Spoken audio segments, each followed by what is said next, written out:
दो मित्र अपनी अपनी धुन में मस्त चले जा रहे हैं। कई मील चलने के बाद एक ने दूसरे से कहा, अब मुझसे बर्दाश्त नहीं होगा, ये बदबू आ कहाँ से रही है? कहीं बाहर से होती तो छूट गई होती, काफी देर से हम चल रहे हैं। तुमने अपनी पतलून में आज पखाना तो नहीं किया? दूसरे ने कहा, नहीं नहीं, मगर पहला भी कहाँ मानने वाला था। उसने कहा, उतार पतलून। उसके मित्र ने पतलून उतारी। उतारते ही दूसरा चिल्लाया कि देख, मैं क्या कहता था और तू कहता है कि नहीं नहीं, तूने पखाना किया है, ये क्या रहा? दूसरे ने कहा, भाई मैंने सोचा तुम पूछ रहे हो आज की, ऐसे ही आज की दशा है। आज तो कुछ है ही नहीं, सब कल अतीत का है और हम ढोए जा रहे हैं। समय में जो पैदा होता है वह निश्चित ही रूपांतरित होगा। हम अपने जन्म के समय अचानक खुद को पाते हैं। इसके पहले हम कहाँ थे किसी को नहीं पता। हमारे पूर्वजों के समय में जो सही था वो आज सही नहीं है। आज जो सही है शायद कल नहीं होगा। रोज यह ख्याल रखना जरूरी है। रोज यह ख्याल रखना जरूरी है कि जब समय की धारा बदले तो हम भी बदलें। लेकिन हम कल में जीते हैं, आज का हमें ख्याल ही नहीं। जीवन वर्तमान में है और हम भविष्य में जीते होते हैं। आज के अस्तित्व का विचार नहीं करते। वो समय आएगा जब सब बदल जाएगा। मेरी आज की सारी तकलीफें, समस्याएं सब मिट जाएंगी, ऐसी हम कामना करते हैं। शायद इसे ही कहते हैं अपना टाइम आएगा। लेकिन यह याद रखें कि वो आने वाला कल आज ही बन जाएगा। इससे महादुख पैदा होता है क्योंकि हम लगातार चूकते चले जाते हैं। यदि हम वर्तमान को वर्तमान में ना जी सकें तो हम स्वयं को कभी नहीं जान पाएंगे, क्योंकि हमारा अस्तित्व वर्तमान में है और हम रहते अतीत या भविष्य में हैं। खुद को बदलना होगा क्योंकि समय के साथ सब बदल जाता है। याद करो अपने स्कूल के सहपाठियों को, तुम्हारे वो बचपन के दिन। क्या लगता है तुम्हें? वो बड़े अच्छे दिन थे। ना काम की टेंशन थी, ना पैसा कमाने का दबाव। तो ये हमारी भूल है। यह केवल दूरी और समय का छलावा है।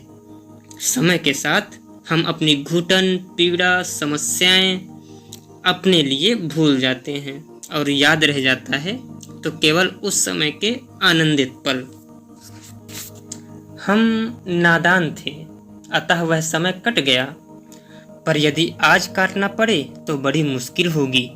जीवन रोज बदलता है। पुरानी यादें बह जाती हैं पानी में, नई यादें बन जाती हैं। पुरानी धारणाएं टूट जाती हैं, नई आ जाती हैं। सभी चीजें बदलती हैं, बदलनी ही चाहिए। यही जीवन का क्रम है। इसी से जीवन का निर्माण है। इसी से जीवन में ताजगी है। लेकिन आज की यही समस्या है, कोई पूछता ही नहीं कि क्यों। आज की सुंदर तस्वीर दिखाकर हमें अतीत में लोगों द्वारा, नेताओं द्वारा ठगा गया और कल की तस्वीर दिखाकर आज भी ठगा जा रहा है। लोग बदलने को तैयार ही नहीं। मैंने कहीं सुना था, कहीं एक पर्वत पर एक साधु रहा करते थे।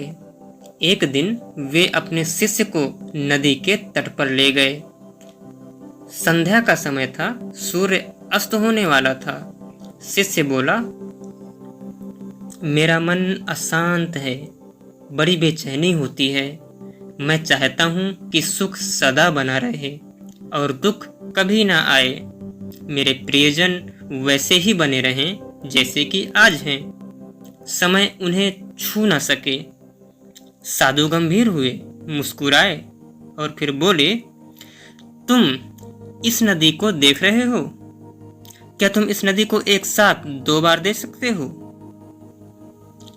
यह नदी एक ही क्षण में 2 बार नहीं देखी जा सकती। जो जल बह गया वह लौट कर नहीं आएगा। यही इस दुनिया के अस्तित्व का कारण है और इसी के कारण तुम हो। अन्यथा न तुम्हारी शुरुआत होती और न मेरी। कहने का तात्पर्य कि जिन मूल्यों के सहारे हम जीते आए हैं, जिन नैतिकताओं को हमने अपने अंदर संजोए रखा, जिनका हमने अपने जीवन में इस्तेमाल किया, भले ही वो नैतिक मूल्य आदर्श सारे अच्छे हैं, लेकिन समय के अनुसार सब बदल जाता है। यदि हम जिन मूल्यों पर चलते आए हैं उनके सहारे हम आज भी वही हैं, हम अपने आप में कोई भी परिवर्तन नहीं देख रहे, हमारे जीवन में कोई उमंग नहीं आई, तो हमें अपने विचारों को बदलना होगा। हमें कुछ नए विचारों को अपने जीवन में उतारना होगा। इस पे संकोच नहीं करना।